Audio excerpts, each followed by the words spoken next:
Hello दोस्तों, स्वागत है आपके अपने YouTube channel study MCQ 1M पर। चलिए दोस्तों, आज जो हम देखने वाले हैं वो NCERT क्लास 6 से लेकर 10 तक में ये चैप्टर जो है पादपों की आकार की यानी प्लांट ऑफ मॉर्फोलॉजी। अभी जो हम देख रहे हैं क्लास छठा से लेकर के 10वां तक का NCERT बुक से जो प्रश्न बन सकता है वो सारा प्रश्न हम इस चैप्टर में देखेंगे। अगर इस चैप्टर से अगर एक भी प्रश्न अगर पूछता है अगर NCERT से, तो निश्चित ही है कि आपको इसी में से मिल जाएगा और पूछते भी आ रहा है। तो चलिए शुरू करते हैं आज की क्लास। अगर इसका PDF चाहिए तो टेलीग्राम का चैनल डिस्क्रिप्शन बॉक्स में दिया हुआ है, वहाँ से आप जुड़ जाइएगा। चलिए शुरू करते हैं। सबसे पहले है, पादपों में किस संरचना के द्वारा जल ऊपर चढ़ता है? तो जाइलम के द्वारा पादप में जल ऊपर चढ़ता है। एक बीज किसके अभाव में अंकुरित हो सकता है? तो पर्याप्त प्रकाश के अभाव में भी अंकुरित हो सकता है। एक बीज किसके अभाव में अंकुरित हो सकता है? पर्याप्त प्रकाश, यानी प्रकाश अगर नहीं भी रहा तो बीज अंकुरित हो जाएगा। अगला है, प्रकाश संश्लेषण की दर किस प्रकाश में अधिक होती है? तो लाल में। प्रकाश संश्लेषण की दर सबसे अधिक होती है लाल में और सबसे कम होती है बैंगनी में। जीवाणुओं द्वारा नाइट्रेट को वायुमंडलीय नाइट्रोजन में परिवर्तन करने की प्रक्रिया को क्या कहते हैं? विनाइट्रीकरण। जीवाणुओं द्वारा नाइट्रेट को वायुमंडलीय नाइट्रोजन में परिवर्तन करने की प्रक्रिया कहलाती है विनाइट्रीकरण। किस क्रिया के दौरान सौर ऊर्जा रासायनिक ऊर्जा में परिवर्तित होती है? तो प्रकाश संश्लेषण। किस क्रिया के दौरान सौर ऊर्जा रासायनिक ऊर्जा में परिवर्तित होती है? तो प्रकाश संश्लेषण में। वृद्धि रोधक के रूप में कौन कार्य करता है? एबिसिसिक अम्ल व इथाइलिन वृद्धि रोधक के रूप में काम करता है एबिसिसिक अम्ल व इथाइलिन। पुष्पित पौधा के बीज किसके बने होते हैं? भ्रूण खाद्य संग्रह तथा आवरण। पुष्पित पौधा के बीज किसके बने होते हैं? भ्रूण खाद्य संग्रह तथा आवरण का। प्रकाश संश्लेषण पादप की किस कोशिका का होता है? क्लोरोप्लास्ट में। प्रकाश संश्लेषण होता है क्लोरोप्लास्ट में। यदि हम केचुए अथवा जोंक पर नमक छिड़कते हैं तो क्यों मर जाते हैं? परासरण प्रघात के कारण। यदि हम केचुए अथवा जोंक पर नमक छिड़कते हैं तो क्यों मर जाते हैं? परासरण प्रघात के कारण। कौन सी फसल मिट्टी को अतिरिक्त नाइट्रोजन प्रदान करती है? मटर। कौन सी फसल मिट्टी को अतिरिक्त नाइट्रोजन प्रदान करती है? मटर। कौन सा तत्व पौधे के विकास में आवश्यक नहीं है? सोडियम। पौधे के विकास के लिए आवश्यक नहीं है सोडियम। वर्मी कंपोस्ट क्या है? कार्बनिक जैव उर्वरक। वर्मी कंपोस्ट क्या है? कार्बनिक जैव उर्वरक। किस पौधे को औषधिक भारतीय चिकित्सक यानी हर्बल इंडियन डॉक्टर कहा जाता है? आंवला को। किस पौधों को औषधिक भारतीय चिकित्सक कहा जाता है? आंवला को। अफीम पौधे के किस भाग से प्राप्त होता है? फूल से। अफीम पौधे के किस भाग से प्राप्त होता है? फूल से। सबसे पहले बनने वाले प्राथमिक जाइलम तत्व को क्या कहते हैं? प्रोटोजाइलम। सबसे पहले बनने वाले प्राथमिक जाइलम तत्व को क्या कहते हैं? प्रोटोजाइलम।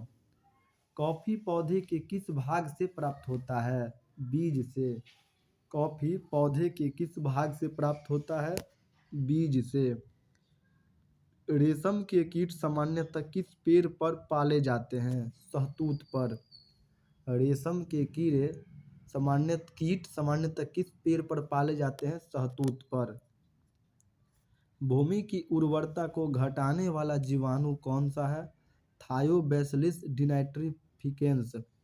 भूमि की उर्वरता को घटाने वाला जीवाणु कौन सा है? थायोबैसिलस डिनाइट्रिफिकेंस।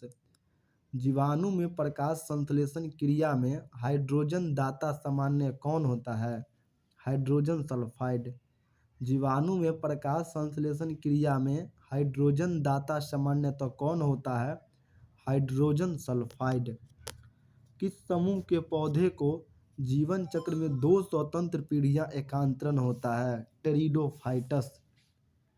किस समूह के पौधे को जीवन चक्र में दो स्वतंत्र पीढ़ियां का एकांतरण होता है? टेरिडोफाइटस। वायु प्रदूषण के सूचक होते हैं लाइकेन। वायु प्रदूषण के सूचक होते हैं लाइकेन। अंडाशय विहीन पुष्पोद्भिद क्या कहलाते हैं? जिम्नोस्पर्म। अंडाशय विहीन पुष्पोद्भिद क्या कहलाते हैं? जिम्नोस्पर्म। बरगद की शाखाओं से निकलने वाली जड़ों को क्या कहा जाता है? स्तंभ मूल। बरगद की शाखाओं से निकलने वाली जड़ों को क्या कहा जाता है? स्तंभ मूल। परजीवी पौधों अपने पोषद से किस अंग द्वारा भोजन का अवशोषण करता है? चुस्कांग द्वारा। परजीवी पौधे अपने पोषद से किस अंग द्वारा भोजन का अवशोषण करता है? चुस्कांग द्वारा। किस प्रकार की पौधों की जड़ें में द्वितीयक वृद्धि पाई जाती है? द्विबीजपत्री पौधा में। किस प्रकार के पौधे की जड़ों में द्वितीयक वृद्धि पाई जाती है? द्विबीजपत्री पौधों में। नागफनी में पत्तियां किसमें रूपांतरित हो जाती है? कांटों में। नागफनी में पत्तियां किसमें रूपांतरित हो जाती है? कांटा में। गेहूं, धान एवं जौ में कैसी जड़ें पाई जाती है? तो तंतुमय जड़ें। गेहूं, धान और जौ में कैसी जड़ें होती है? तंतुमय जड़ें यानी फाइब्रोस रूट्स। अगला है, रेशेदार जड़ किन पौधों में पाए जाते हैं? एक बीजपत्री पौधा में। रेशेदार जड़ पाया जाता है एक बीजपत्री पौधा में। कौन सा मरुद्भिद पौधा उत्तर प्रदेश के मैदानी क्षेत्र में पाया जाता है? एकेसिया। कौन सा मरुद्भिद पौधा उत्तर प्रदेश के मैदानी भाग में पाया जाता है? एकेसिया।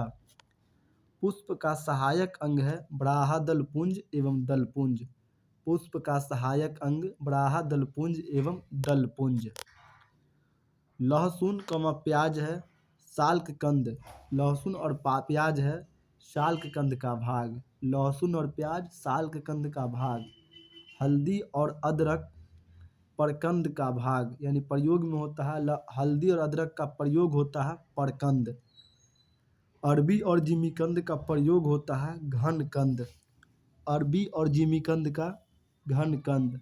आलू का प्रयोग वाला भाग है कंद या स्तंभकंद। आलू का कंद या स्तंभकंद। आगे हम बात कर लें तो है हार्मोन विकार से भिन्न है क्योंकि हार्मोन्स उपापचयी क्रियाओं में पूर्णतः युक्त है। हार्मोन्स विकार से भिन्न है क्योंकि हार्मोन्स उपापचयी क्रिया में पूर्णतः प्रयुक्त होते हैं। जीवाणु में प्रकाश संश्लेषण उच्च पादपों से भिन्न होता है क्योंकि इसमें O2 का निष्कासन नहीं होता है। जीवाणु में प्रकाश संश्लेषण उच्च पादपों से भिन्न होता है क्योंकि O2 का निष्कासन नहीं होता है। प्याज किसका परिवर्धित रूप है? तना का। प्याज किसका परिवर्धित रूप है? तना का। चलिए आज की क्लास हम यहीं समाप्ति करते हैं। इस चैप्टर से पादप की आकारिकी से जो बनने वाला प्रश्न था सभी इसमें हम देख लिए।